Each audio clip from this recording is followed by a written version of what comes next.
Assalamualaikum warahmatullahi wabarakatuh. Alhamdulillahirabbil alamin wassalatu wassalamu ala asrafil anbiya'i wal mursalin wa ala alihi wa ashabihi rasulillah isma'in.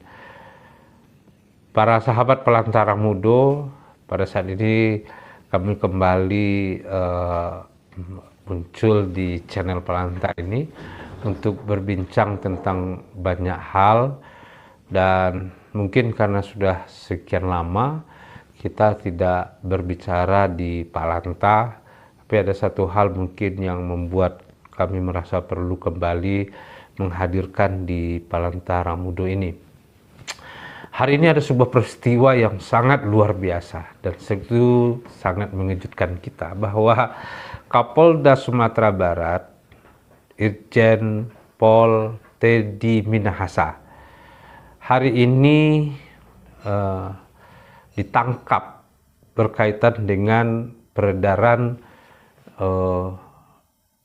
narkoba jenis sabu, dan beberapa hari lagi beliau akan serah terima jabatan untuk menjadi Kapolda Jawa Timur, dan ini merupakan sebuah peristiwa yang sangat tragis, sesuatu yang tidak pernah kita duga sama sekali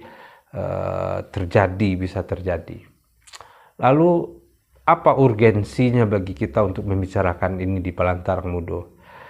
Bahwa ketika Irjen Pol Teddy Minahasa ini ditangkap berkaitan dengan peristiwa sebelumnya, ada penangkapan 41,3 kg sabu di Kota Bukit Tinggi, dan ini sungguh memiriskan kita. Ternyata mengkhianati kita bersama sebanyak 5 kg sabu itu menurut kabarnya diambil, dan konspirasi mantan Kapolres Bukit Tinggi itu mengganti dengan tawas menurut pemberitaan.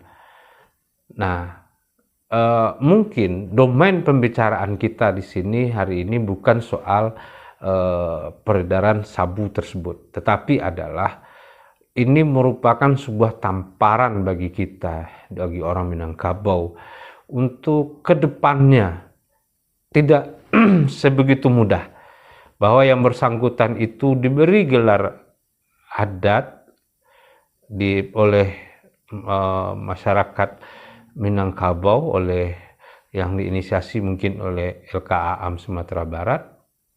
Dia bergelar Tuanku Bandaro Alam Sati. Dan tentu ini menjadi sebuah tamparan yang hebat, bahwa ke depan pemberian gelar Sako atau Sang Sako, gelar Pusako dan seterusnya itu betul-betul untuk melihat bahwa orang yang akan diberi gelar itu seharusnya betul-betul sudah dipahami dan dimengerti dan tahu track recordnya. Jadi jangan terkesan bahwa seringkali kita memberikan gelar kehormatan, gelar adat itu kepada seseorang begitu mudah dan gampangnya. Bayangkan malu yang tak coreng, dan ini akan menjadi bahan olok-olokan ke depannya bila ini tidak menjadi sesuatu yang diperhatikan secara serius. Jadi jangan kesannya setiap ada orang yang menjabat di Sumatera Barat atau pejabat apapun diberi gelar kehormatan, dicari-carikan celah untuk itu, yang akibatnya pada hari ini tidak ada malu semalu ini. Bayangkan, Tuanku Bandaro Alam Sati, gelar yang luar biasa dianugerahkan, yang tidak hanya mencoreng betapa malunya Nagari Pariangan, betapa malunya Kabupaten Tanah Datar, Luhak Nantuo, dan malunya kita orang Minangkabau. Dan tentu ini juga menjadi pelajaran yang sangat berharga ke depannya. Dan kita memang prihatin. Bayangkan juga dalam data statistik peredaran narkoba itu tertinggi itu adalah di Sumatera Barat. Kalau data statistik yang pernah dirilis pada tahun 2019 kalau saya tidak salah, oleh BPS, itu peredaran narkoba itu tertinggi di Sumatera. Kita bisa membayangkan, kita pernah bertanya-tanya kenapa peredaran narkoba ini begitu besar di tempat kita. Yang dikatakan bahwa Sumatera Barat itu merupakan pintu lalu lintas dengan pintu yang terbuka dari mana saja bisa masuk.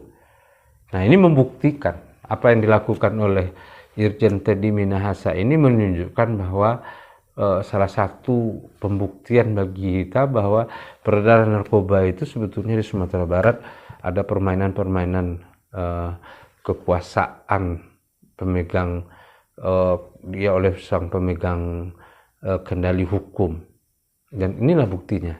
Karena itu sekali lagi ke depan bagi kita di Sumatera Barat, orang Minangkabau khususnya, mari berhati-hati ke depannya untuk memberikan gelar sang sako kepada pejabat-pejabat atau orang-orang luar yang kita tidak tahu track recordnya. Jangan hanya melihat bahwa tampilan-tampilan pencitraan yang berbeda dengan praktek yang sesungguhnya.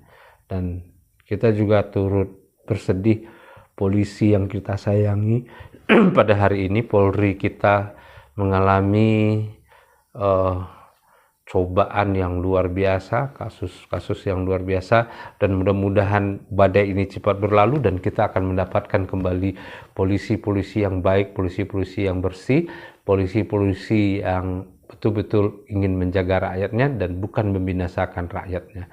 Terima kasih. Assalamualaikum warahmatullahi wabarakatuh.